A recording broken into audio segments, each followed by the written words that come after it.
a Nobel Prize had just been awarded for the discovery of nitric oxide. So as most of you know, a Nobel Prize is really for the discovery of discoveries that change mankind.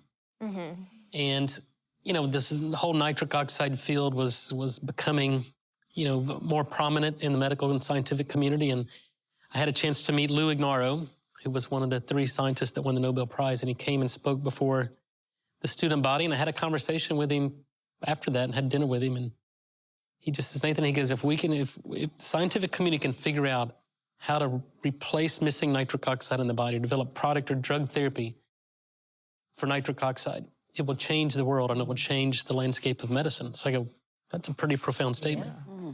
So I did my PhD with it really in analytical biochemistry and trying to figure out how do we detect this gas that's naturally produced in the body in biological systems. So God has put that in our body. Absolutely, we naturally make it. Naturally produced. And what exactly does nitric oxide do for us? Well, when it's produced in the body, it does many things, but it was first discovered to be a vasodilator.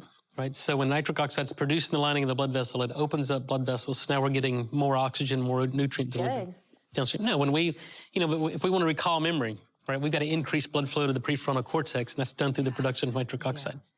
If we want to exercise, we've got to dilate the blood vessels of the heart to meet the increased metabolic demands on the heart. And that's all done through nitric oxide. But so that's what it was discovered for, or the Nobel Prize for nitric oxide as a signaling molecule in the cardiovascular system. But today we know that it mobilizes stem cells. When it's produced, it mobilizes stem cells so we can repair and replace tissues. It activates our mitochondria in the cells. So now we become more energy efficient at the cellular level. Oh, wow. It prevents our telomeres from getting shorter. So with each cell replication, our telomeres get shorter, and shorter telomeres, shorter life. So everything we know about health, longevity, human optimization is absolutely dependent upon your body's ability to produce nitric oxide. Okay, let's talk about the things that deter nitric oxide, because most people are nitric oxide deficient. Deficient, that's right. And so you said that number 1 is white sugar. Yeah. Well, first, let's take a step back, because in order to answer these questions that we have clear answers to now. Man. That's literally like in everything, Look, guys. April just fainted. Now you got to continue watching, right? Yeah. She has this incredibly fast metabolism. She's an Osteen, and they don't gain weight, and so she can eat her dessert and coffee and be fine. Meal. But it's not good for nitric oxide. No, it's not. So what we focused on early on, this goes back 25 years ago. Number 1, we have to understand how the human body makes nitric oxide. Right? And until you understand that, you can't really understand what leads to a loss of nitric oxide production if you don't understand what the mechanisms are to make it. Can you tell us then? So number 1, it's eating too much sugar and simple carbohydrate. Anything that leads to an increase in blood sugar is sugar and glucose is sticky, right?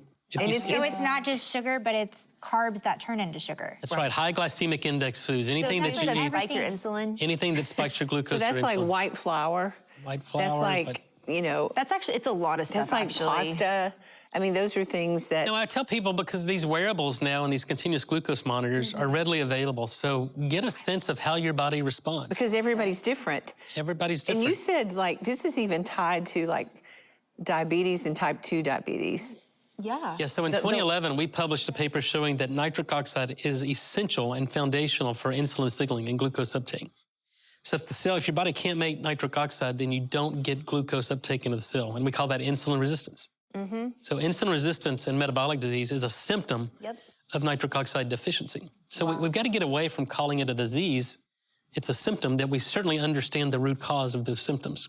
And then once you get diabetes, it further suppresses nitric oxide, and that's why it's such a slippery slope. Is it easy to understand? I know you said we got to know how the body makes nitric oxide. Is that complex, or is that like a real simple answer there? Well, it's pretty complex because it goes back to there's enzymes and catalysts that take an amino acid and convert it through what we call a 5-electron multi-step oxidation reaction. So there's got to be a flow of electrons to make nitric oxide. Let's see if you remember all that, Cindy, that you just It will be a test.